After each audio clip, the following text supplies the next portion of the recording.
사랑받기 위해, 당신은 사랑받기 위해 태어난 사람. 당신의 삶 속에서 그 사랑받고 있지요. 당신은 사랑받기 위해 태어난 사람. 당신의 삶 속에서 그 사랑받고 있지요. 태초부터 시작된 하나님의 사랑은 우리의 만남을 통해 열매를 맺고, 당신이 이 세상에 존재함으로 인해 우리에게 얼마나 큰 기쁨이 되는지. 당신은 사랑받기 위해 태어난 사람. 지금도 그 사랑 받고 있지요. 당신은 사랑받기 위해 태어난 사람. 지금도 그 사랑. 여러분 앞에만 보지 마시고 좀 뒤에도 바라보시고 옆에도 바라보시면서 당신은 사랑받기 위해 태어난 사람. 지금도 그 사랑 받고 있지요. 당신은 사랑받기 위해 태어난 사람.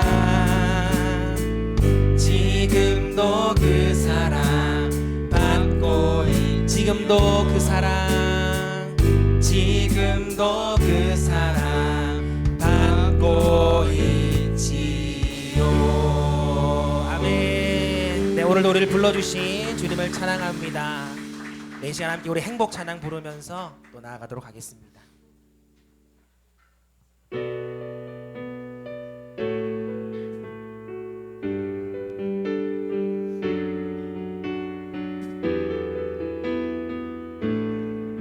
고백하며 나아갑시다. 화려하지 않아도 정결하게 사는 삶. 화려하지 않아도 정결하게 사는 삶. 가진 것이 적어도 감사하며 사는 삶. 내게 주신 작은 힘 나눠주며 사는 삶. 이것이 나의 삶의 행복이라오. 눈물 날 일 많지만 기도할 수 있는 것. 억울한 일 많으나 주를 위해 참는 것. 비록 짧은 작은 삶 주 뜻대로 사는 것. 이것이 나의 삶의 행복이라오. 이것이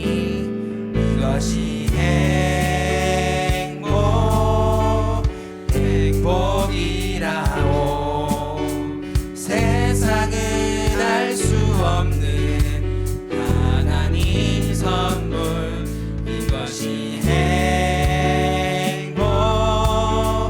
행복이라오. 하나님의 자녀로 살아가는 것. 이것이 행복이라오. 화려하지 않아도 정결하게 사는 삶. 화려하지 않아도 정결하게 사는 삶. 가진 것이 적어도 감사하며 사는 삶. 내게 주신 작은 힘 나눠주며 사는 삶. 이것이 나의 삶의 행복이라오. 눈물 날 일 많지만 기도할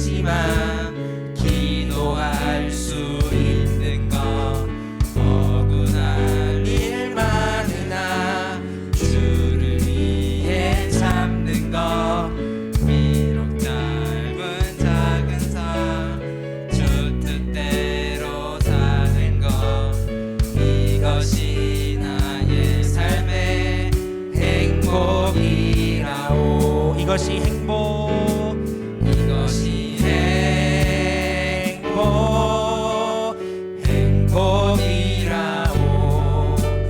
세상은 알 수 없는 하나님 선물. 이것이 행복, 행복이라오. 하나님의 자녀로 살아가는 것. 이것이 행복이라오. 이것이 행복이라오. 이것이 행복, 행복이라오. 세상은 알 수 없는 하나님 선물. 이것이 행복, 행복이라오. 하나님의 자녀로 살아가는 것. 이것이 행복이라오. 아멘. 우리 하나님께 영광의 박수 올리며 나아갑시다. 네. 우리 마지막으로 하나님의 사랑을 함께 찬양하며 나아갑시다.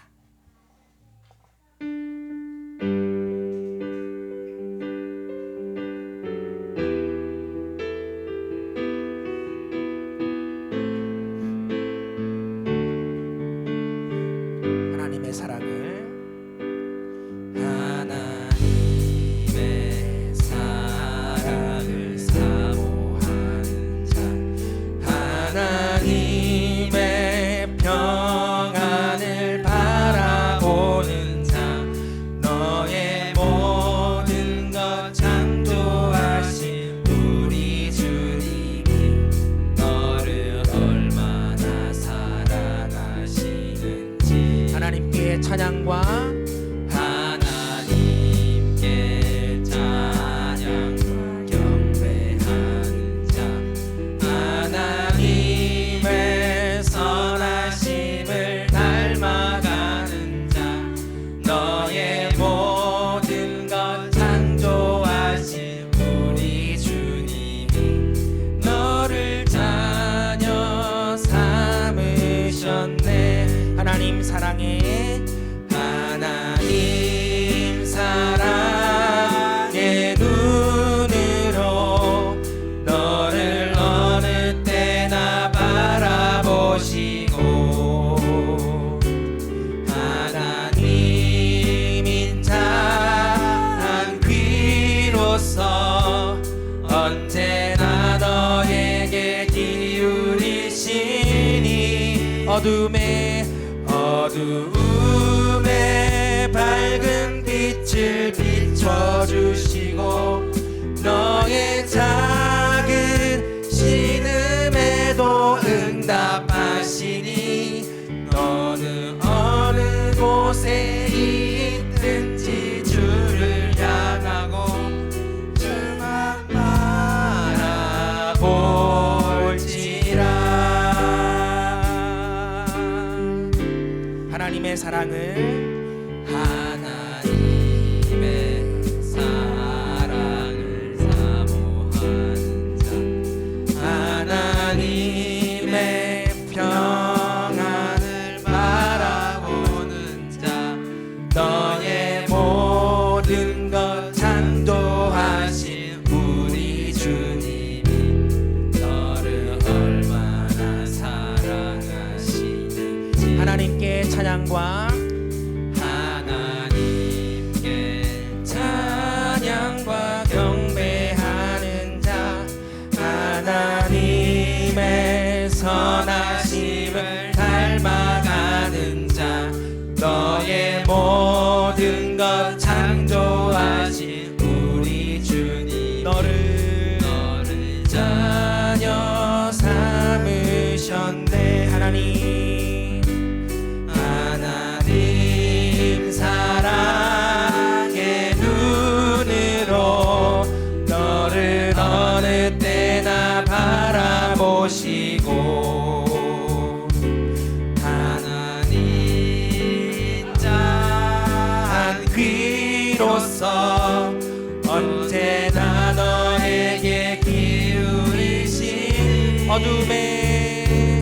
어둠에 밝은 빛을 비춰주시고 너의 작은 신음에도 응답하시니 너는 어느 곳에 있든지 주를 향하고 주만 바라볼지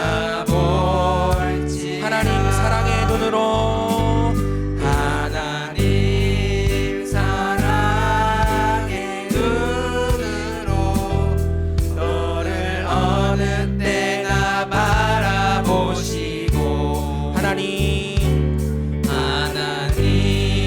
인자한 귀로서 언제나 너에게 기울이시니 어둠에 밝은 빛을 비춰주시고 너의 작은 신음에도 응답하시니 너는 어느 곳에 있든지 주를 향하고 주만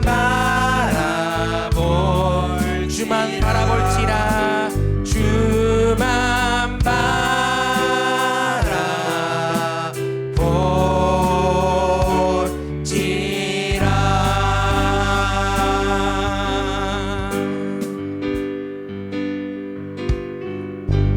우리 다 같이 자리에 일어나서 우리 주님을 찬양합시다. 오늘도 은혜의 비를 내려주실 그 주님을 기대하며 우리도 예배 자리로 나아갑니다.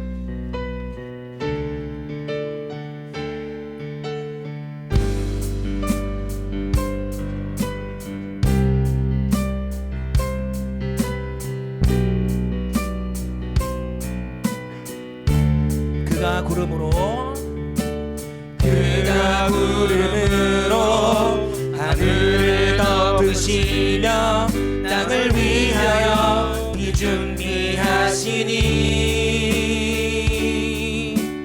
그가 구름으로 하늘을 덮으시며 땅을 위하여 비 준비하시니 그가 구름으로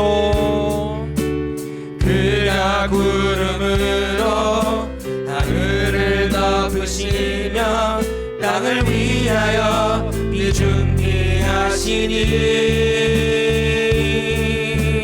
예루살렘아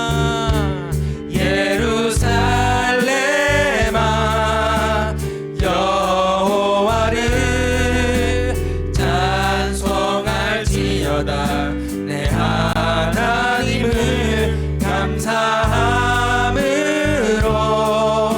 그 앞에 나가며 주님제 앞에 경배 예루살렘아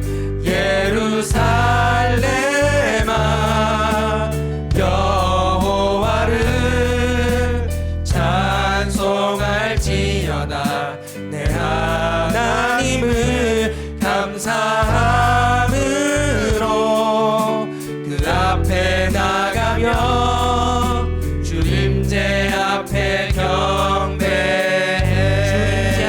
경배해 주님제 앞에 경배해 주님제 앞에 경배해. 할렐루야. 우리 박수로 하나님께 영광 돌립니다. 할렐루야. 아멘. 이 시간 마음과 함께 기도로 하나님 앞에 나아갑니다. 한 세 가지 정도 같이 기도했으면 좋겠습니다. 첫 번째는 하나님, 이곳에 하나님의 영으로 충만하게 해주시고 제 심령도 제 마음도 하나님 영으로 충만하게 해주십시오 위에서 기도하시고, 둘째로 기도할 것은 하나님, 내 힘으로 살아봤지만 내 힘으로 안 되는 것이 있습니다. 하나님께서 도와주셔야만 됩니다. 하나님, 이것은 하나님 도와주시옵소서 하는 것들 여러분 간절한 바람을 하나님 앞에 올리시기를 바랍니다. 그리고 한 가지 더 기도할 것은 사랑하는 우리 자녀들을 위해서 같이 기도했으면 좋겠습니다. 우리 자녀들 오늘 또 이처럼 또 찬양을 인도하고 했는데 이들이 잘하고 못하고 하는 것보다도 이 자리에서 그 역할들을 감당하는 것이 얼마나 귀합니까? 존재 자체가 너무나 귀합니다. 우리 자녀들 하나님의 뜻대로 건강하게 잘 자랄 수 있도록 우리 자녀들을 위해서도 같이 기도하면 좋겠습니다. 기도하겠습니다. 참 좋으신 하나님 아버지 안에 감사합니다. 우리를 사랑해 주시고 인도해 주셔서 하나님의 자녀로 삼아 주시고 또 오늘 이 시간 하나님 앞에 예배자로 설 수 있도록 인도해 주시니 감사를 드립니다. 하나님 영광 받아 주시옵소서. 아버지 하나님 오늘도 바라고 원하기는 이곳에 하나님의 영으로 충만하게 해주셔서 우리가 드리는 이 예배를 하나님께서 기쁘게 받아 주시옵기를 간절히 바라고 원합니다. 우리 심령 가운데도 하나님께서 하나님의 영으로 충만케 하여 주셔서 우리로 하여금 하나님의 뜻을 알고 그 뜻 가운데로 살아가도록 인도하여 주시옵기를 간절히 바라고 원합니다. 아버지 하나님 한 주간 살아보면서 또 내 힘으로 할 수 없는 것이 있음을 고백을 합니다. 내 힘과 내 능력으로는 되지 않아도 전능하신 하나님이 하시면 능히 될 것을 믿사오니 하나님 내 삶의 고단한 문제가 하나님의 방법으로 응답되어지고 이루어지게 하여 주시옵소서. 아버지 하나님 우리 사랑하는 자녀들을 위해서 기도합니다. 하나님께서 이들을 품어주시고 하나님께서 이들 가운데 함께하여 주셔서 이들의 앞길을 하나님께서 책임져 주시고 인도하여 주시옵기를 주여 간절히 바라고 원합니다. 하나님께서 함께하여 주시고 하나님께서 인도하여 주셔서 아버지 하나님 이 아이들 하나님의 또 그 뜻 가운데로 무궁무진하게 자랄 수 있도록 하나님 도와주시옵소서. 무엇보다도 건강하게 자라게 해주시고 하나님의 지혜를 가지고 자랄 수 있도록 하나님 도와주시옵소서. 참 좋으신 하나님 아버지 안에 감사합니다. 오늘도 우리에게 복 주시려고 우리를 초청해 주시고 또 우리에게 진정한 쉼과 안식을 허락하여 주시는 줄로 믿습니다. 아버지 하나님 삶의 고단한 문제들을 다 내려놓고 이 시간만큼은 하나님께 집중하기를 원합니다. 우리가 하나님께 집중할 때 하나님께서 우리에게 집중해 주실 것을 믿사오니 하나님 오늘 또 우리에게 집중해 주셔서 우리의 삶의 고단한 문제들이 하나님의 능력으로 해결되어지게 하여 주시옵소서. 우리가 드리는 이 예배를 기쁘게 받아 주시옵기를 간절히 바라고 원하오며 거룩하신 예수님 이름으로 기도드리옵나이다. 아멘. 네, 교회에서는 나는 이렇게 믿습니다, 나는 이것을 믿습니다 라고 하는 고백을 합니다. 그것이 신앙 고백입니다. 추상적인 그런 고백들이 아니라 구체적으로 나는 누구를 믿습니다 라고 하는 고백입니다. 이 시간 제가 질문할 때 여러분들 자막을 보시면서 함께 고백했으면 좋겠습니다. 여러분들은 누구를 믿습니까? 나는 전능하신 아버지 하나님 천지의 창조주를 믿습니다. 여러분들은 누구를 믿습니까? 나는 그의 유일하신 아들 우리 주 예수 그리스도를 믿습니다. 그는 성령으로 잉태되어 동정녀 마리아에게서 나시고 본디오 빌라도에게 고난을 받아 십자가에 못 박혀 죽으시고 장사된 지 사흘 만에 죽은 자 가운데서 다시 살아나셨으며 하늘에 오르시어 전능하신 아버지 하나님 우편에 앉아 계시다가 거기로부터 살아있는 자와 죽은 자를 심판하러 오십니다. 여러분들은 누구를 믿습니까? 나는 성령을 믿으며 거룩한 공교회와 성도의 교제와 죄를 용서받는 것과 몸의 부활과 영생을 믿습니다. 아멘. 네, 자리에 앉아서 찬송가 우리 438장 찬양 드리겠습니다. 찬송가 438장 찬양 드리겠습니다.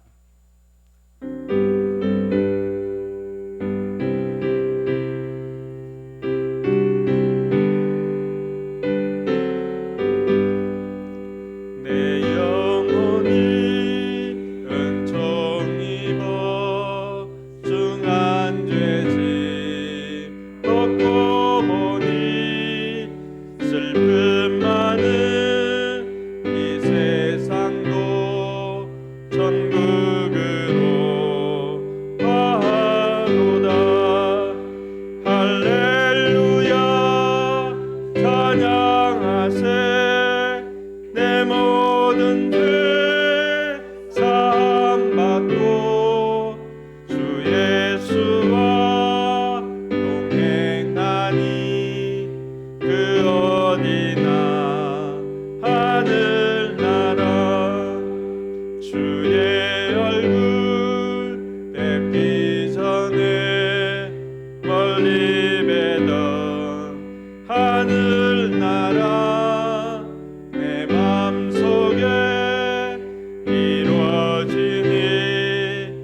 날로 날로 가깝도다.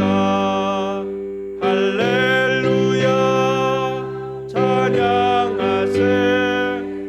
내 모든 죄 사함받고 주 예수와 동행하니 그 어디나 하늘나라.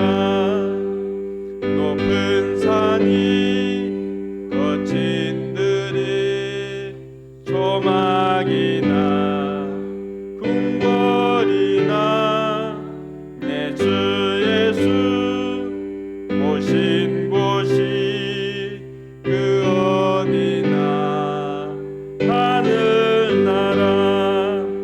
할렐루야 찬양하세. 내 모든 죄 사함받고 주 예수와 동행하니 그 어디나 하늘나라.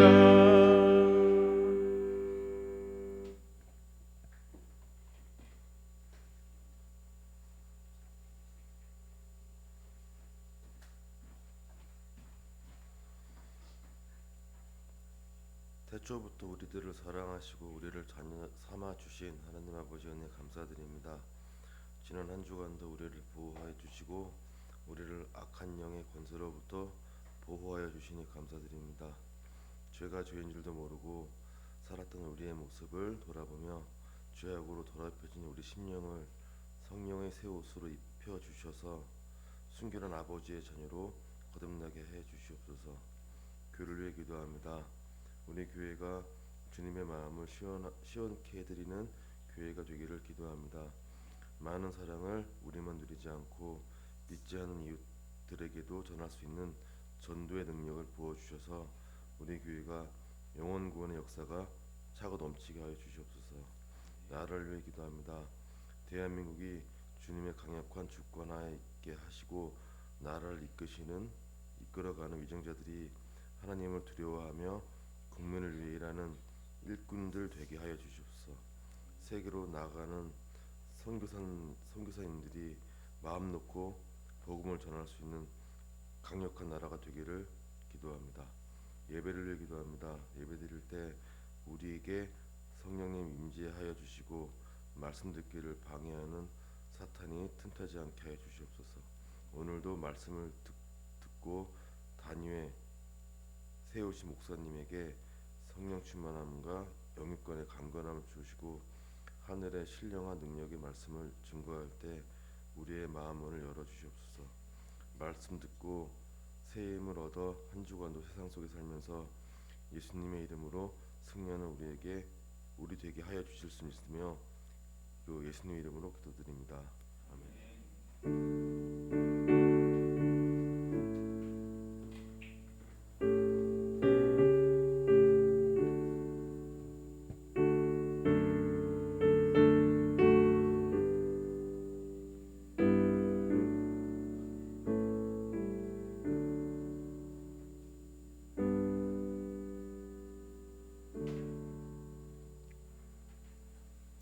이 시간에는 봉헌 시간인데 오늘은 하나님의 은혜라고 하는 곡을 우리 박인식 집사님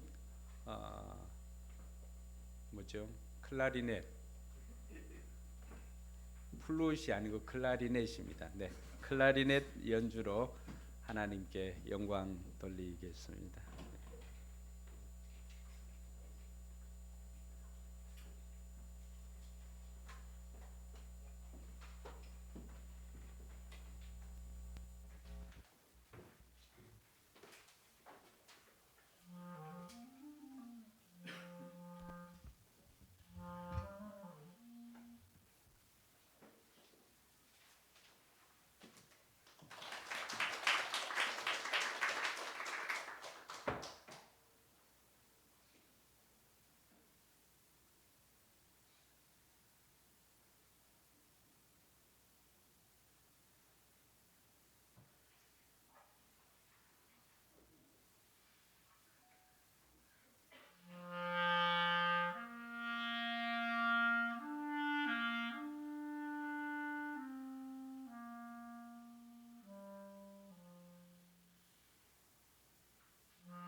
네, 감사합니다.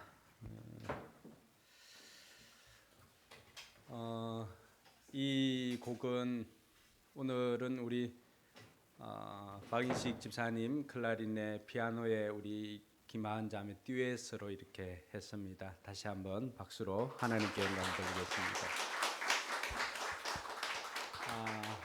이 곡은 제 사역의 주제가이기도 합니다. 제가 예전에 대구에서 14년 사역하고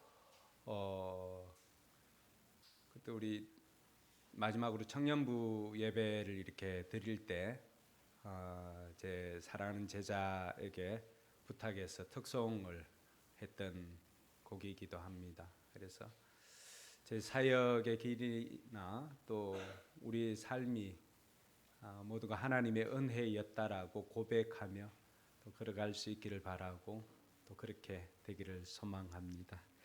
네, 오늘 연주해 주셔서 감사를 드립니다. 네, 예물을 위해서 제가 먼저 기도하고 말씀 읽도록 하겠습니다. 참 좋으신 하나님 아버지 은혜 감사합니다. 우리에게 주신 재능으로 하나님께 영광 돌리게 하셔서 감사를 드립니다. 오늘 또 클라리넷으로 또 피아노로 연주해 준 이들을 통해서 하나님께서 영광 받아 주옵시고 또 이들에게 재능 주신 하나님께 감사를 드립니다. 무엇보다도 우리 사랑하는 청소년들, 우리 포틴저 찬양단을 통하여서 하나님께서 영광 받으신 줄로 믿습니다.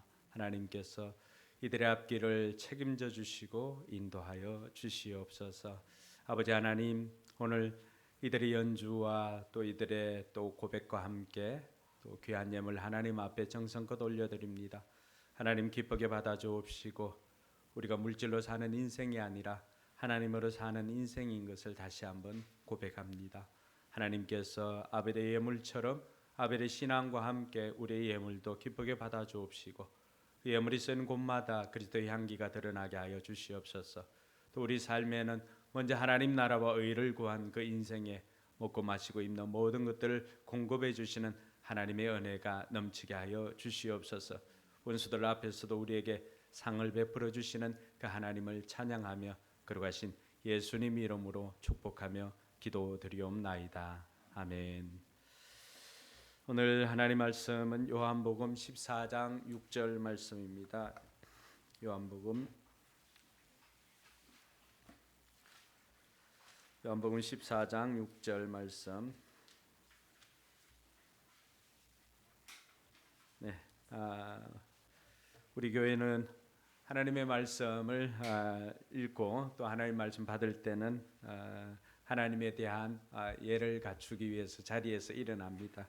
우리 함께 자리에 일어나서 불편하지 않은 분들은 자리에 일어나서 함께 오늘 우리에게 주시는 하나님의 말씀 읽도록 하겠습니다. 같이 읽습니다. 예수께서 그에게 말씀하셨다. 나는 길이요 진리요 생명이다. 나를 거치지 않고서는 아무도 아버지께로 갈 사람이 없다. 한 번 더 읽을까요? 예수께서 그에게 말씀하셨다. 나는 길이요 진리요 생명이다. 나를 거치지 않고서는 아무도 아버지께로 갈 사람이 없다. 아멘. 네, 앞뒤 좌우로 한 5분씩 손을 잡아주면서 복을 빌어주시기 바랍니다. 예수 믿는 사람들이 복을 빌어주면은 여러분 그대로 됩니다. 하늘 복 많이 받으세요. 하늘 복 많이 받으세요. 하늘 복 많이 받으세요.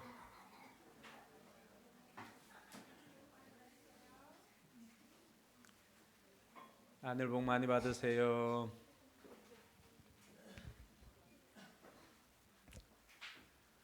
네, 여러분들은 교회를 어떻게 생각하고 있습니까? 저는 개인적으로 교회는 병원이다라고 생각을 합니다. 교회는 병원이다.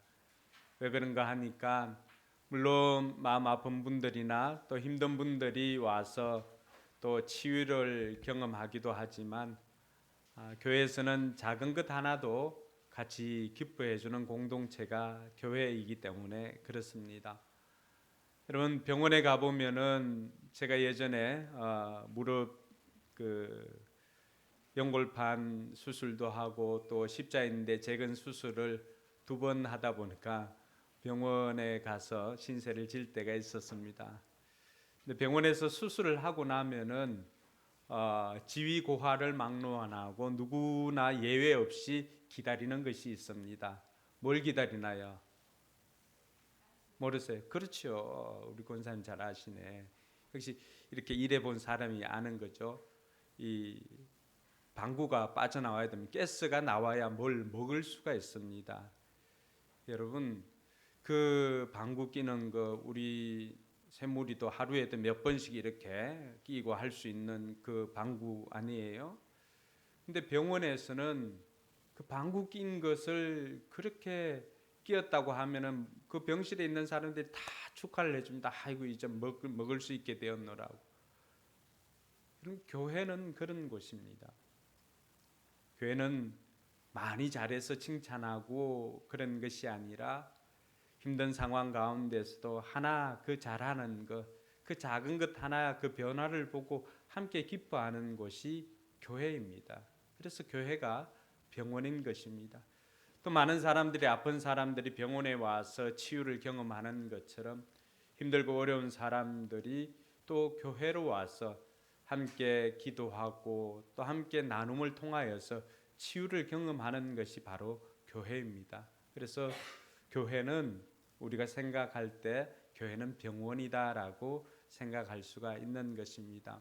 오늘도 작은 것 하나에도 행복을 느끼는 저와 여러분들이 되길 주님의 이름으로 축원합니다.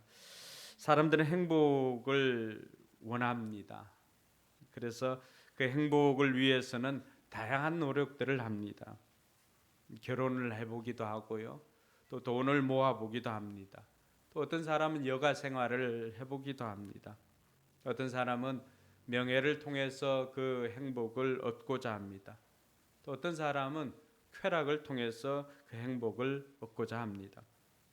그렇게 행복을 얻고자 하지만 실상은 행복을 원하지만은 누리지 못하는 사람들이 대부분입니다. 여러분 행복을 원하지만 행복을 누리지 못하는 거 왜 그럴까요? 우리가 교회에서 새로운 삶이라고 하는 그 성경 3공부를 이렇게 해보다 보면은 첫째 날에 하는 것이 있습니다.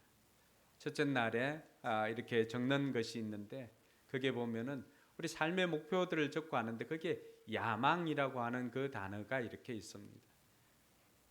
그 야망이라고 하는 단어를 보면서 우리가 하는 것들이 있습니다. 내가 지금까지 뭘 추구하고 살아왔는지를 거기에 적습니다.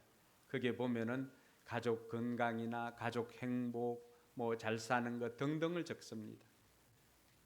그리고 그 아래 칸에는 그러면 그것을 이루기 위해서 가장 많이 희생된 것이 무엇인지를 적게 합니다.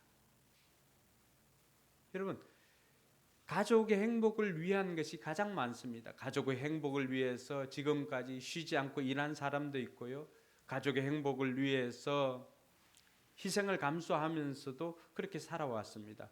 그런데 아이러니하게도 그 행복을 위해서 가장 많이 희생된 것이 무엇일까요? 그게 바로 가족이었습니다. 정작 가족의 행복을 위해서 쉬지 않고 일했지만 그 가족들과 행복한 시간을 보내기는커녕 늘 일하고 돈 버는 것이 바빠서 가족들과 함께 제대로 시간을 보내지 못하는 것이 현실이었습니다. 정작 가족의 행복을 위해서 일했지만 남는 것은 병이요 또 그 마음은 공허함뿐이었다라고 하는 것입니다. 여러분, 많은 사람들이 행복이 어디에서 오는가 이렇게 생각했을 때 많은 사람들이 돈 이퀄 행복이라고 생각했습니다. 근데 살아보니까 그 공식대로 되지를 않습니다. 돈 이퀄 행복이라고 하는 이 공식이 잘못되었다라고 하는 증거들이 도처에 깔려 있습니다.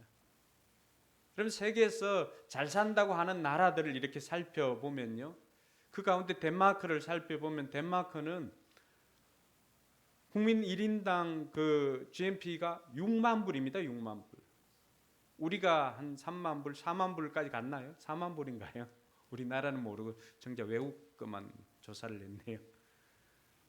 여러분, 덴마크는 6만 불인데, 그러니까 시골 벽촌에 가도 다 서울 한복판처럼 이렇게 살아가고 있는 곳이 덴마크입니다. 그러니까 얼마나 살기가 좋은 곳이겠어요. 근데 인구 500만이 사는데 여러분 1년에 자살하는 사람들이 3,000명 이상이 됩니다. 뭘 의미할까요?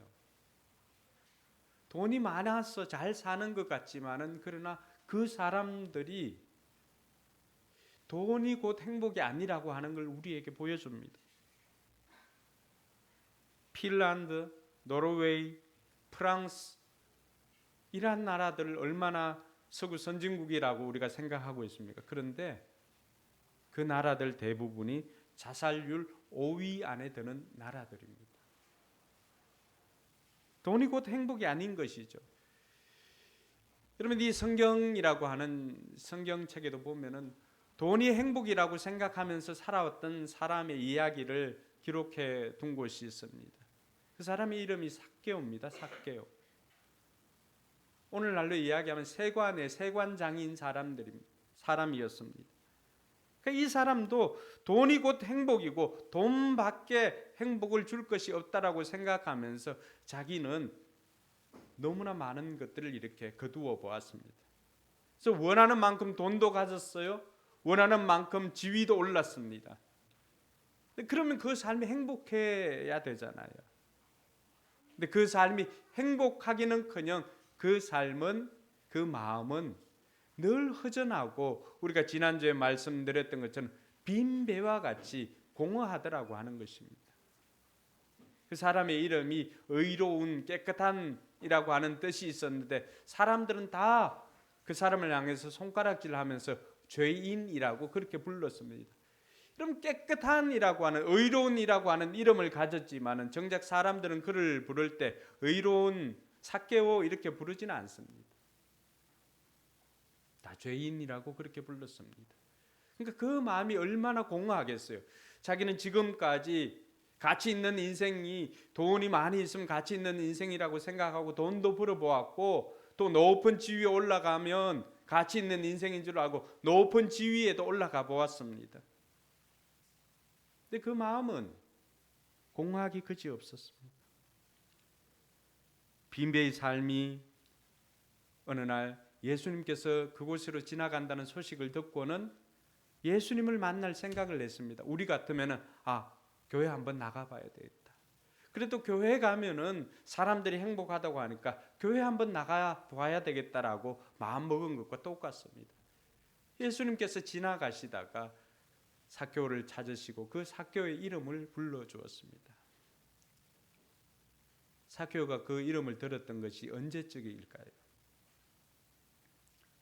그 아버지가 아들이 그렇게 의로운 사람, 깨끗한 사람으로 살기를 바라서 이름을 삭개오라고 지어주었는데 그 이름을 제대로 들었던 적이 언제적이었을까요? 근데 지나가던 예수님께서는 삭개오를 보고 그 이름을 불러주었습니다. 삭개오야, 내려오라. 여러분, 그동안 돈을 추구하고 돈이 행복인 줄 알고 살았던 삭개오는 예수님을 자기 집에 모시고 함께 식사하면서 어떤 고백을 했을까요? 주님, 내가 지금까지 벌어왔던 이 모든 것들, 내가 다른 사람의 것들을 도적질하거나 다른 사람의 것을 이렇게 불합리하게 거둔 것이 있다면 내가 그 모든 것들을 몇 배나 다른 사람들에게 갚겠습니다. 움켜주었던 인생이 어떻게 한 거예요? 예수님 만나고 보니까 진짜 가치 있는 것이 무엇인지를 깨달으니까 어떻게 됐어요? 그동안에 이것을 가치 있는 것으로 알고 움켜잡고 살았던 이것을 드디어 펼치면서 나누는 삶을 살았다는 것입니다. 그럼 그 인생의 가치가, 그 인생의 행복이 어디에 있었다는 거예요? 예수님 만나고 난 다음에 그 빈배의 인생이, 전에는 채우려고 애를 썼지만 이제는 어떻게 하는 거예요? 나누려고 애를 쓰는 인생으로 바뀌었다는 것입니다. 나누려고 해도 결코 자기가 가지고 있는 것이 부족하지 않는 풍성한 삶을 살았다는 것입니다. 할렐루야. 오늘 이 자리에 온 여러분들이 그 인생을 살아가길 주님의 이름으로 축원합니다. 오늘 우리가 하고 있는 이 말씀은 여러분 신앙생활을 할 때 반드시 들어야 할 메시지이기도 하고 너무나 기본적인 메시지입니다.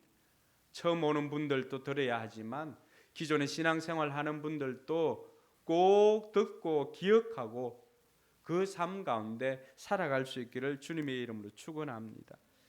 많은 사람들이 왜 행복한 삶을 살지만 행복을 누리지 못하고 살아가고 있는가? 그것은 행복이 어디에서 오는지를 모르기 때문에 그렇습니다. 여러분, 성경이 우리에게 가르쳐 주는 것은 우리의 행복을 위해 주신 책이 성경이라고 말합니다. 하나님께서 너희를 위해서 행복한 삶을 살 수 있도록 우리에게 이 성경을 주었다고 말합니다. 성경이 우리 인생의 매뉴얼입니다. 그래서 성경은 하나님의 말씀인 것을 믿는 사람, 성경 안에 인생 모든 문제의 답이 있다고 믿는 사람, 성경을 알면은 안 믿을 수 없고 성경대로 살면은 삶이 변화되지 않을 수 없다라고 하는 것을 믿는 사람들이 이 성경을 읽는 거예요. 왜 우리의 삶에 행복이 없을까? 행복하라고 가르쳐준 이 성경대로 살지 않기 때문에 그렇습니다. 그럼 얼마나 성경을 가까이 하세요? 하나님께서 우리의 행복을 위해서 이 성경을 주었다고 하는데 인생의 모든 답이 여기 안에 있는데 우리는 그것을 알지 못하고 살아왔던 것입니다. 여러분, 요즘은 여러분들이 전자제품을 사면은 전자제품 속에 반드시 들어있는 것이 무엇입니까? 매뉴얼입니다. 매뉴얼은 그걸 개발한 사람이 어떻게 하면은 이것을 가장 잘 사용할 수 있는 것인가를 기록해 놓은 것이 매뉴얼입니다. 하나님께서 우리를 만드시고 우리로 하여금 이 땅에서 어떻게 살면은 잘 살고 행복하게 살 것인가 우리에게 주신 책이 바로 이것이라고 말합니다. 근데 우리는 이 책을 어떻게 합니까? 후딱, 때로는 차 뒤쪽에, 때로는 집에. 요즘은 성경을 가지고 다니지 않고 그냥 휴대폰에 또 어플이 있으니까 어플만 가지고 다니는 사람들이 많습니다. 원하기는 여러분 성경을 가지고 다니면서 읽으시기를 바랍니다. 이 성경에 보니까 하나님께서 어떤 분인가를 우리에게 설명을 해줍니다.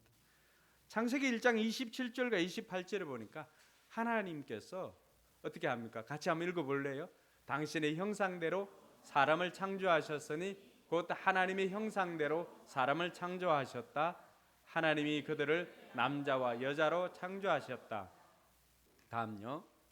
하나님이 그들에게 복을 베푸셨다. 하나님이 그들에게 말씀하시기를 생육하고 번성하여 땅에 충만하여라. 땅을 정복하여라. 고기와 공중의 새와 땅 위에서 살아 움직이는 모든 생물을 다스리라 하셨다. 아멘. 여기 보니까 하나님께서 우리를 창조하시고 하나님께서 우리를 만드시고 어떻게 하신 거예요? 하나님께서 우리에게 복을 주셨다라고 말하고 있습니다. 욥기에 보면 이렇게 되어 있습니다. 주님께서 나에게 생명과 사랑을 주시고 나를 돌보셔서 내 숨결까지 지켜 주셨습니다. 하나님께서 내게 뭘 주셨다는 거예요? 하나님께서 우리를 창조하시고 하나님께서 우리를 복주시고 하나님께서 우리에게 생명과 사랑을 주셨다라고 말하고 있습니다. 그러니까 하나님께서 우리를 만들어 주었을 때는 인간은 하나님을 떠나서는 살 수 없는 존재로 만들어 주었던 것입니다. 그런데 어느 순간인가 우리가 하나님 앞에 죄를 지음으로 말미암아서 하나님을 떠난 인생이 되었습니다. 그래서 파스칼이라고 하는, 여러분 수학자 아시죠? 이 파스칼이 그런 고백을 합니다. 파스칼 묘비명에 그는 여기 잠들었지만 팡세는 영원히 살아있을 것이다 라고 하는 이 팡세를 지었던 그 파스칼 아닙니까? 이 파스칼이 이런 고백을 합니다. 모든 사람에게는 오직 하나님만이 채울 수 있는 하나님이 만드신 공간이 있다. 근데 이 공간은 하나님만이 채울 수 있는데 그 공간이 어떻게 해서 생겼는가? 인간의 타락으로 만들어진 공간이라고 말하는 것이죠. 그러니까 사람들은 그 공간이 채워지질 않으니까 다른 것으로 계속해서 채워봅니다. 돈으로, 명예로, 지식으로, 또 아니면은 쾌락으로. 그러나 그렇게 채우면 채울수록 오히려 더 갈증만 생기고 오히려 더 공허해지는 것입니다.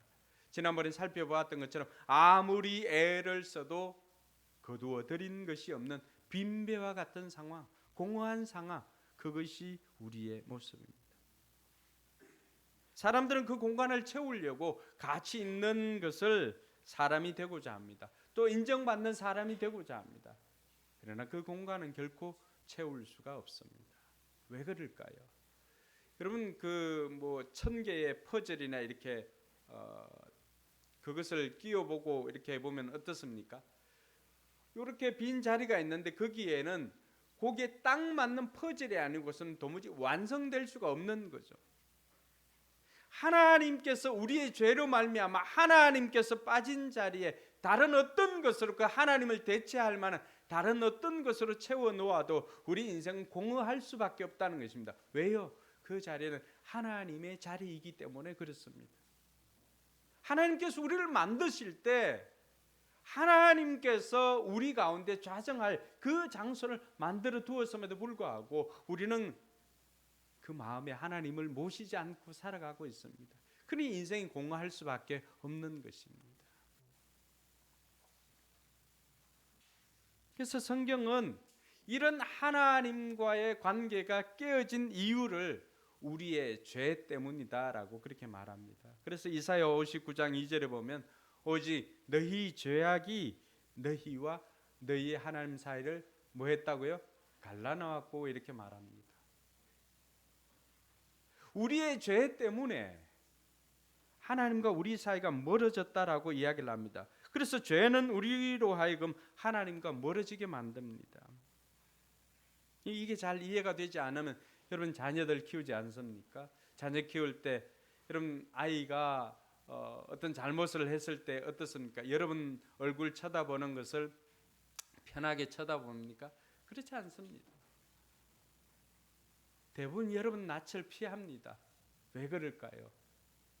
자기가 무슨 잘못한 것이 있는데 부모님 얼굴 보기가 민망하기 때문에 쳐다보려고 하지 않습니다. 그것과 마찬가지입니다. 죄를 지은 아이가 부모 얼굴을 피하는 것처럼 죄로 말미암아서 우리는 하나님의 얼굴을 피하는 지경에 이르렀습니다.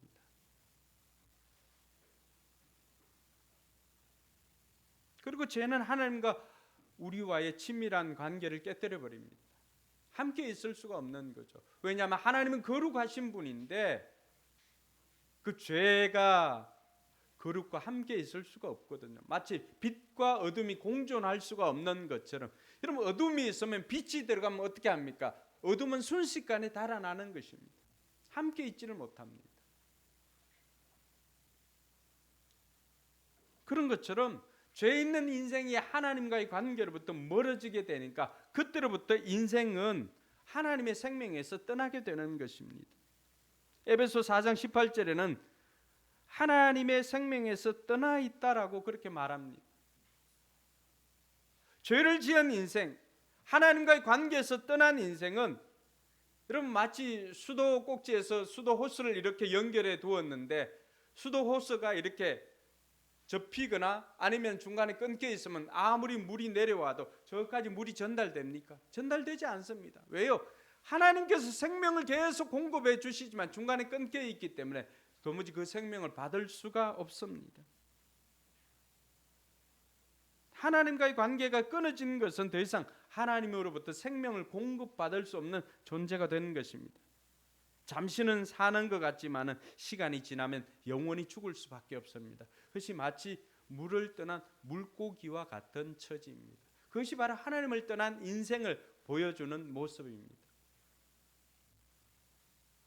뿐만 아니라 행복이 하나님께로부터 오는데 하나님과 멀어지는 건 어떻습니까? 복된 삶을 살지 못하고 그 인생의 고통과 불행을 겪을 수밖에 없습니다. 야고보 사도가 이것을 너무나 잘 알았어요. 그래서 이렇게 이야기를 합니다. 야고보 1장 17절에 보니까 온갖 좋은 선물과 같이 한번 읽어볼까요? 모든 완전한 은사는 위에서 곧 빛들을 지으신 아버지께로부터 내려옵니다.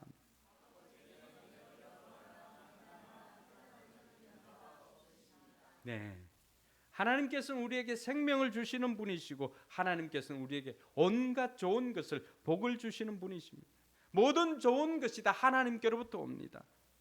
그런데 관계가 끊어진 순간 더 이상 이 복을 받을 수가 없게 된 것입니다. 그럼 우리 인생의 곤고함이 바로 여기에서부터 시작된 것입니다. 행복을 추구하면서도 불행하고 고통스럽다고 느끼는 이유가 복의 근원이신 하나님을 떠난 인간에게 생기는 모든 가정의 질병, 물질, 정신적인 고통 이런 것들이 다 하나님을 떠난 인생에게 주어진 것입니다. 흐르는 강물처럼이라고 하는 영화를 혹시 보셨나요? 이 낚시를 이렇게 가르쳐 주면서 하는데 그때 그 형제들끼리 워낙 낚시를 좋아하니까 그들이 이런 고백을 합니다. 그 여주인공 오빠가 이렇게 뭐 하여튼 복장을 하고 왔을 때 낚시 가자고 했는데 약속을 어겼거든요. 늦게 왔어요. 그러면서 이들이 하는 고백이 있습니다. 몬테나에서 멀어질수록 망나니가 더 생긴다고. 저는 그렇게 해석을 했습니다. 하나님께로부터 멀어지는 순간, 하나님께로부터 거리가 멀어질수록 우리 인생의 불행은 더 생길 수밖에 없다라고 하는 것입니다. 그리고 그 인생은 참된 만족을 누리지 못합니다. 여러분 잠언 27장 27절에 이렇게 기록되어 있습니다. 서울과 멸망의 구덩이가 만족을 모르듯 사람의 눈은 어떻습니까? 사람의 눈도 만족을 모른다. 전도서 5장 10절에 보면은 그렇게 화려하게 살았던 솔로몬이 이런 고백을 합니다. 돈 좋아하는 사람은 돈이 아무리 많아도 만족하지 못하고 부를 좋아하는 사람은 아무리 많이 벌어도 만족하지 못하니 돈을 많이 버는 것도 헛되다 이렇게 고백을 합니다. 돈의 행복에 척도라고 착각하는 이유는 돈이 가지고 있는 위력 때문에 우리가 착각하고 살아가고 있습니다. 하나님은 우리의 필요를 채워주시지 우리의 탐욕을 채워주시지는 않습니다. 여러분 세계적인 부호였던 록펠러에게 어느 날 기자가 묻습니다. 당신은 이미 세계 최고의 부자입니다. 당신은 이미 세계 최고의 부자가 되었는데 얼마를 더 벌어야 만족하시겠습니까? 라고 질문을 해봤습니다. 그러니까 록펠러가 뭐라고 대답했을까요? 조금만 더, 조금만 더. 세계 최고의 부자였지만 얼마가 더 있으면 만족하시겠습니까? 라고 했을 때 조금만 더, 조금만 더. 돈도 그 어떤 것도 하나님의 빈자리를 채울 수 없기 때문에 사람들은 참된 만족을 누리지 못하고 살아가고 있습니다. 뿐만 아니라 참된 평안도 누리지 못하고 살아가고 있습니다. 돈이 많은 사람은 많은 대로 걱정입니다. 이건 누가 가지고 갈까? 돈이 없는 사람은 없는 대로 걱정입니다. 그러면 여러분들을 불면의 밤을 보내게 하는 것들이 뭐가 있습니까? 그럼 돈으로는 에이스 침대는 살 수 있어도 잠은 살 수가 없습니다. 잠은 누가 주는 거예요? 잠은 하나님께서 주시는 것입니다. 그래서 또 성경에 보면 이 제 말이 아닙니다. 성경에 있어요. 사랑하는 자에게 뭘 주신다고요? 네. 오늘 사랑하는 자들이 많아요. 네. 우리 청소년들 너무 고됐던가 봐. 다 들어가서는 우리 두 사람 빼고는 다 숙면에 들어가려고 하는데 하나님께서 이들을 너무 사랑하시는 것 같아요. 그럼 마태복음 11장 28절에는 우리 인생을 가리켜서 주님께서 우리를 초청하면서 이렇게 합니다. 수고하고 무거운 짐을 진 사람은 모두 내게로 오너라. 내가 너희를 쉬게 하겠다. 여기에 나오는 수고하여 무거운 짐을 진 자, 이것이 이 세상을 살아가고 있는 우리의 다른 모습, 다른 이름입니다. 수고하고 무거운 짐을 지고 가는 자. 인생의 모든 짐을 스스로 짊어지고 가는 거예요. 자녀들의 문제도, 건강의 문제도, 재정적인 문제도 이걸 다 지고 가니까 여러분 어떻게 살 수가 있겠어요? 그 짐을 지고 어떻게 평안한 잠을 누릴 수가 있겠습니까? 주님께서 그런 짐을 지고 가는 여러분들을 오늘 초청하시는 것이죠. 수고하고 무거운 짐을 진 자들은 다 내게로 오라. 내가 너희를 쉬게 하겠다. 여러분 식당을 하더라도 그 손님을 초청할 때는 그 식당에서 재료가 준비되어 있어야만이 초청할 수가 있습니다. 50인분을 준비했다면은 50명을 초청할 수가 있는 거죠. 근데 오늘 주님께서는 뭐라고 말합니까? 수고하고 무거운 짐을 진 사람은 그다음 뭐예요? 모두 다 내게로 오라. 오늘 우리 모두를 초청할 수 있을 정도로 하나님께서는 부족함이 없습니다. 할렐루야. 그 하나님께로 오면은 세상 어디에서도 줄 수 없었던 그 쉼과 평안을 주겠다고 약속하고 있는 것입니다.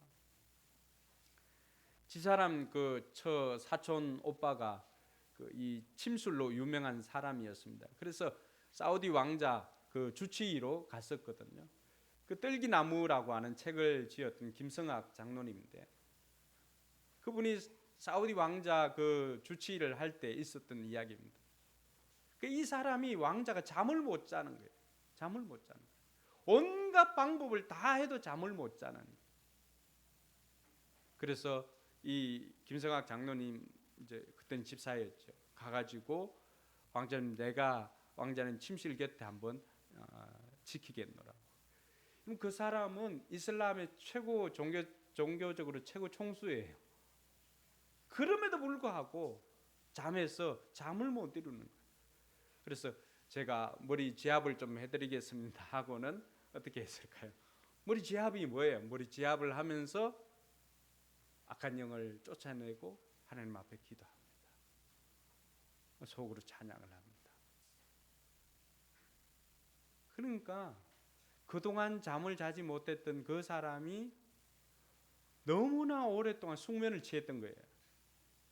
자기가 이렇게 자본 적이 없으니까 그 다음 날 또 이 사람 들어오라고 해서 그곳에 있게 했습니다.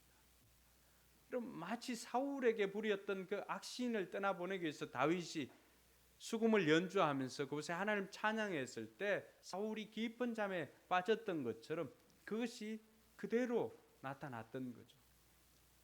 여러분 예수 그리스도를 제대로 믿으면은 그 삶에 뭐가 사라질까요?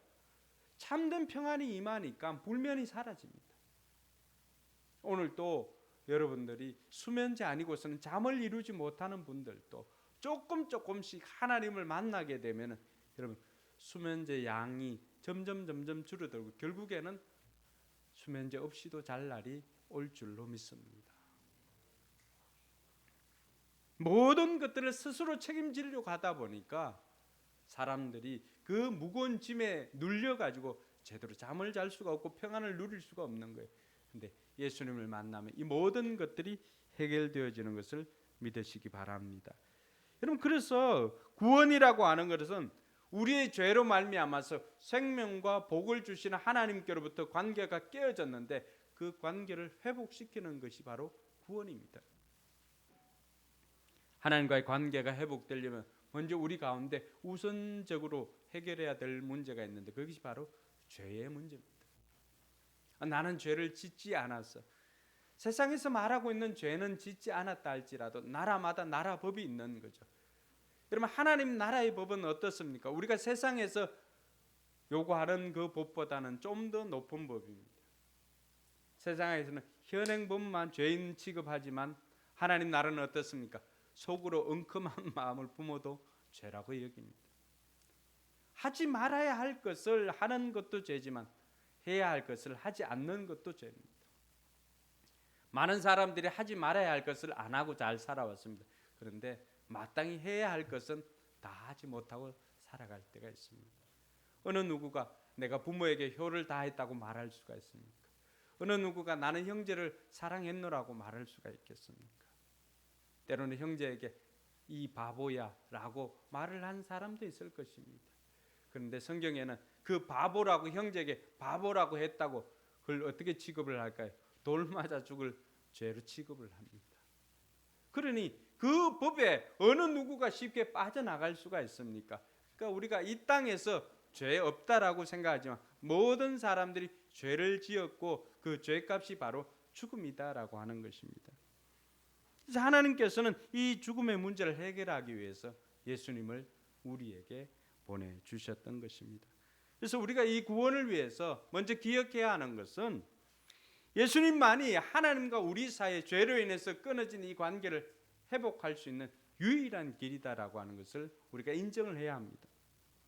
요한복음 3장 16절에 보면 하나님께서 세상을 이처럼 사랑하셔서 외아들을 주셨으니 이는 그를 믿는 사람마다 멸망하지 않고 멀려 영생을 얻게 하려는 것이다. 생명을 얻게 하려고 하나님께서 우리에게 주신 분이 누구라는 거예요? 예수님을 우리에게 주셨다는 것입니다.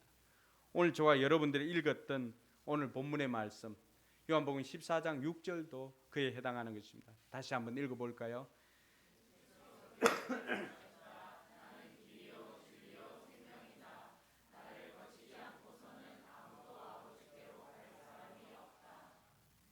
진리를 아는 것도 생명을 얻는 것도 예수님 거치지 않으면 안 된다는 거예요. 그래서 사람들이 생각할 때는 저도 예전에는 좀 그렇게 생각을 했습니다. 아니 교회는 너무 독선적이야. 왜 예수님만 믿어야 천국 가냐? 왜 예수님만 믿어야 구원 얻나라고 생각을 한 때가 있었습니다. 저도 대학생 때 이제 예수님을 믿었기 때문에 그 이전에는 이런 생각을 했죠. 그냥 착하게 살면 안 되나? 우리 할매 늘 인사 잘하고 착하게 살아야 좋은 데 간다라고 했는데 그렇게 착하게 살면 안 되나 라고 생각하지만 그것만으로는 되지가 않는다는 것을 알았습니다. 여러분, 산으로 올라가는 여러 갈래의 길이 있다라고 한다면은 산으로 올라가는 길이 여러 갈래의 길이 있는데 이 길로만 가야 된다라고 하면은 그것은 독선적이죠. 그런데 산으로 올라가는 길이 여러 갈래 길이 있지만 그 길 따라가 보면 다 끊어진 길이고 그 길 따라가면 다 막힌 길이고 오직 이 길로만 가야 정상으로 갈 수 있는, 마치 미로처럼 이 길로만 가야 정상으로 갈 수 있는 유일한 길이 이 길이라고 한다면 이 길로 가야 됩니다라고 하는 것이 독선입니까? 그건 독선이 아니고 그건 복음이라고 할 수가 있습니다.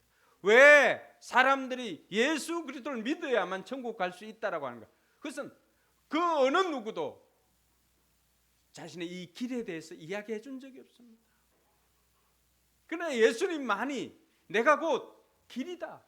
하나님께로 오신 그분이 하나님께서 이 길 아니고는 내가 만들어 놓은 길이 없는데 무슨 길이냐라고 묻는 것입니다. 예수님께서 이 길만이 길이고 이 길로 나를 거치지 않고서는 하나님께로 갈 수 없다. 이건 하나님께서 만들어 주신 길이잖아요.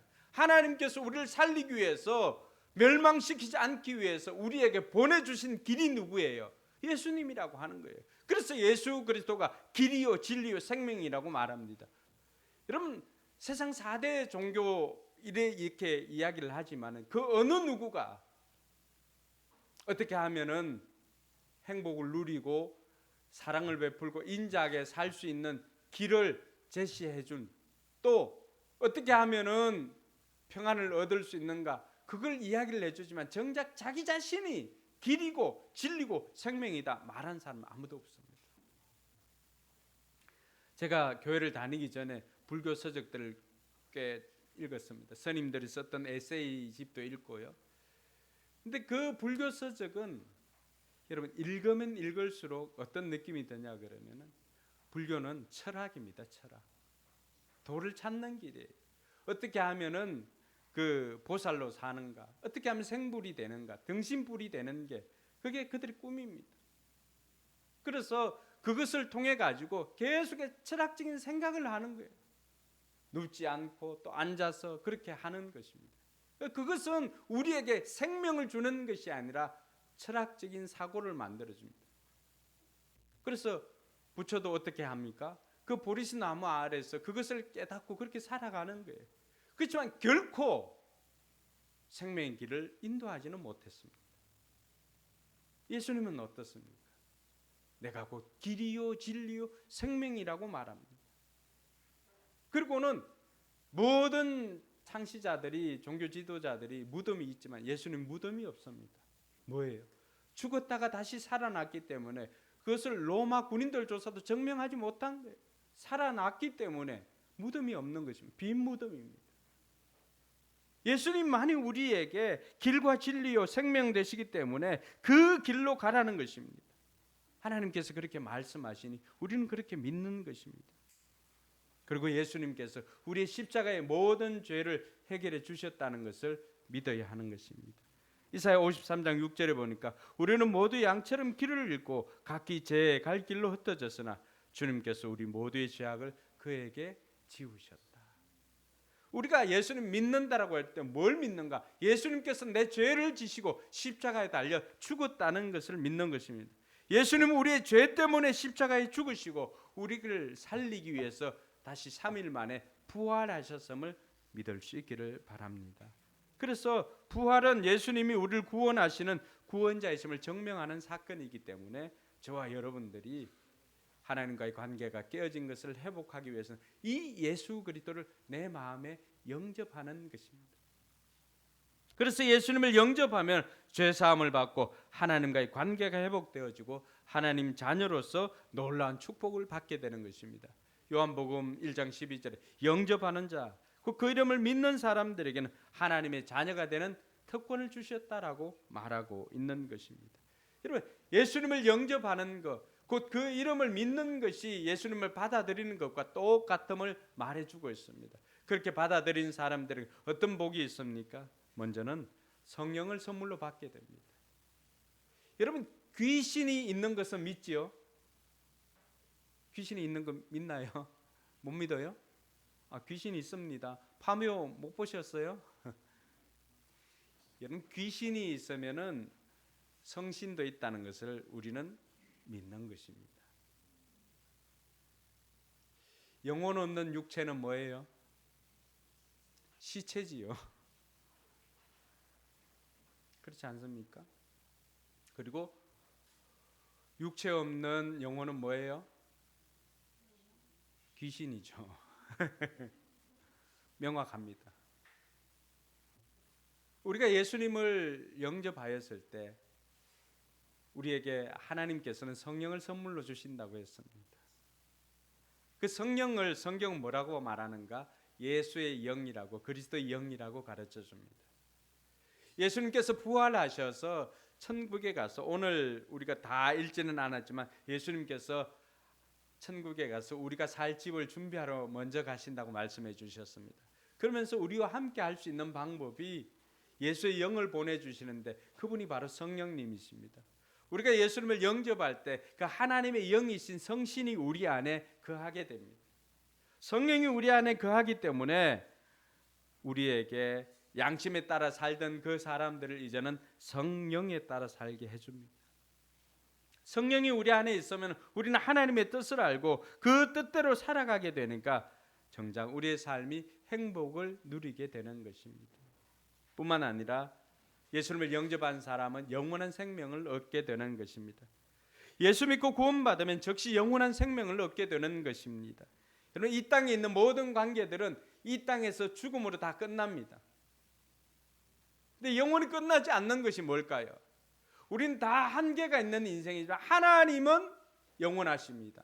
동의하십니까? 그러면 하나님과 관계된 우리는 영원할 수가 있습니다. 그런데 그 하나님께서는 우리에게 뭐 하시면 우리를 만드시고 우리에게 생명을 주시고 우리에게 복을 주시는 분 아닙니까? 우리가 예수 그리스도로 말미암아서 하나님과의 관계가 회복되어졌어요. 그럼 어떻게 합니까? 하나님께서 우리에게 계속해서 생명을 공급해 주시니까 우리는 영원한 생명을 살 수가 있는 것입니다. 그것이 영생입니다. 하나님과 영원한 관계가 회복되어지는 것, 그 영생을 우리는 누리게 되는 것입니다. 뿐만 아니라 하나님의 자녀로 살아갈 수가 있습니다. 예수님을 영접하는 그 순간 새로운 관계가 형성이 됩니다. 하나님의 자녀가 되는 것입니다. 여러분, 하나님의 자녀가 된다는 것이 얼마나 큰 복일까요? 하나님께서 우리를 돌보십니다. 성령의 인도함을 받습니다. 성경은 기도 응답을 받는다고 말해주고 있습니다. 그 이전까지는 아무런 관계없던 분이 이제는 예수님을 내 마음속에 영접했을 때 하나님과 나는, 하나님은 우리 아버지가 되시고 우리는 하나님의 자녀가 되어서 무엇이든지 필요한 것을 아버지께 구할 수 있는 자녀가 되었습니다. 그래서 자녀가 되는 특권을 얻었다 그럽니다. 여러분들이 대통령의 양자가 되어도 엄청난 거고, 여러분들이 기업 총수의 양자가 되는 것도 엄청난 기대감을 갖고 있지 않습니까? 근데 기업 총수나 대통령과는 비할 수 없는 이 우주 만물을 만든 그 하나님과 함께 이 하나님 나라를 다스리는 권세를 얻는다는 그 생각을 해보십시오. 얼마나 대단한 것입니다. 그래서 그것을 특별한 권세, 특권이라고 우리에게 주어진 것입니다.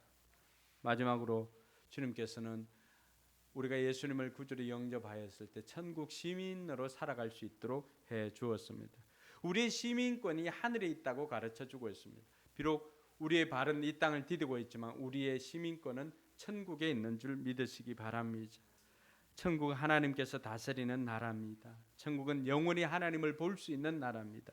천국은 하나님과 함께 영원히 함께 할 수 있는 나라입니다. 이 모든 것을 예수님을 영접하는 사람들에게 주시는 것입니다. 사랑하는 성도 여러분, 그리고 오늘 이 자리에 오신 여러분들, 우리가 지금까지 행복하게 살 수 없던 것은 행복을 주시는, 복을 주시는 하나님과의 관계가 깨어졌기 때문입니다. 그런데 이 관계를 회복시킬 수 있는 길이 있는데 그것은 바로 예수님을 마음속에 영접하는 것이라고 했습니다.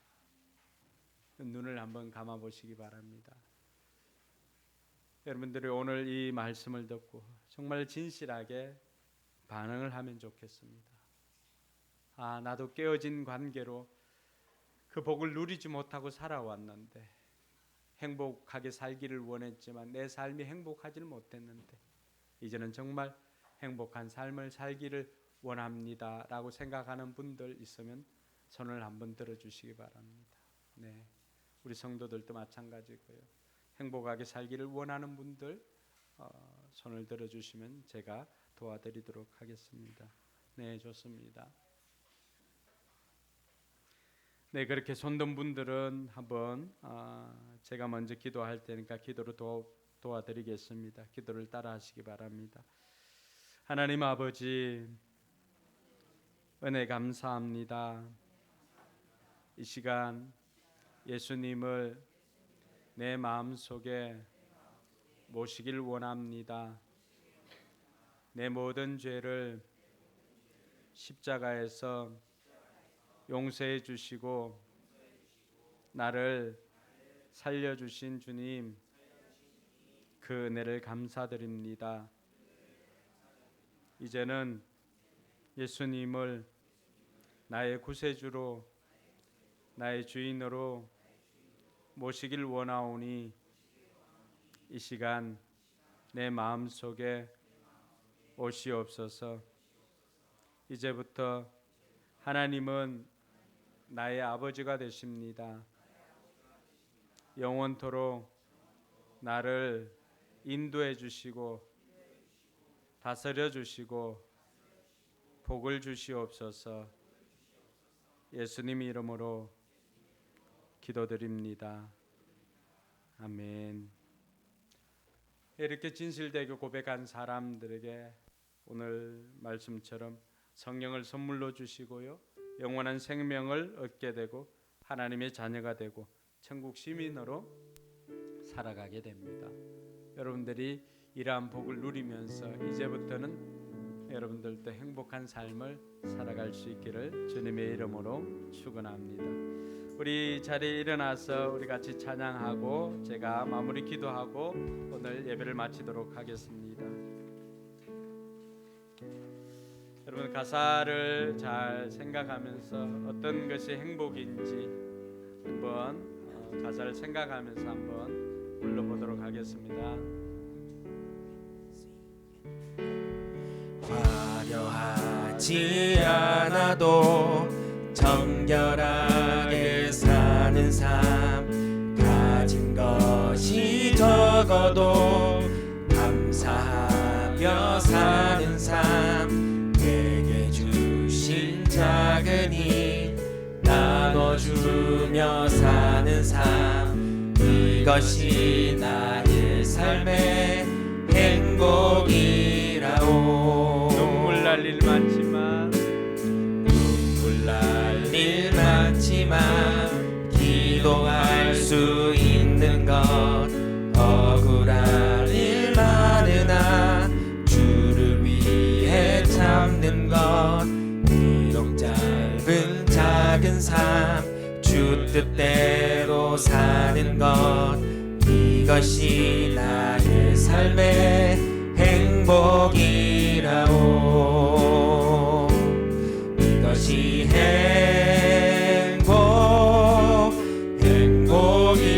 행복이라오. 세상은 알 수 없는 하나님 선물, 이것이 행복이라오.